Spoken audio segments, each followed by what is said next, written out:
I'm sorry to tell you, the only thing that's been to space is your imagination. There is no such thing as space.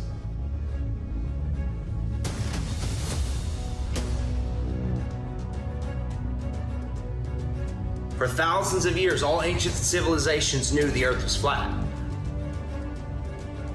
Until 500 years ago, they took the Word of God and they turned it upside down. They said, no, we revolve around the sun. The sun's in the middle, and we're spinning through space and wobbling with the sun at over 600,000 miles per hour.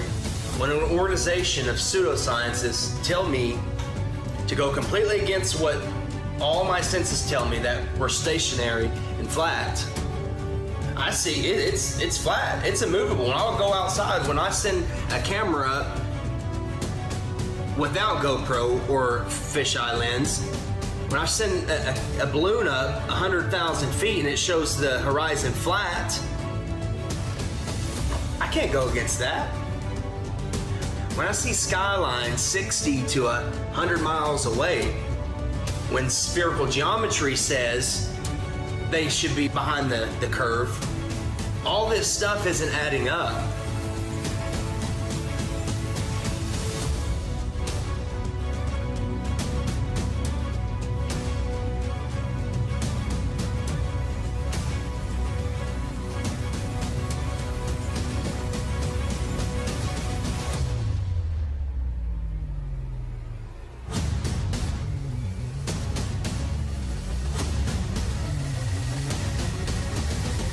This is from Joshua Nowicki, and what you're seeing here is a mirage.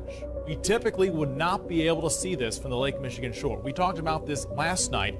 Conditions are right on the lake that we're actually seeing a mirage.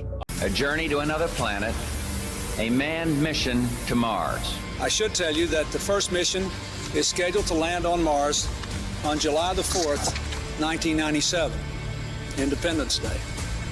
We will undertake extended human missions to the moon as early as 2015, with the goal of living and working there for increasingly extended periods of time. Human missions to Mars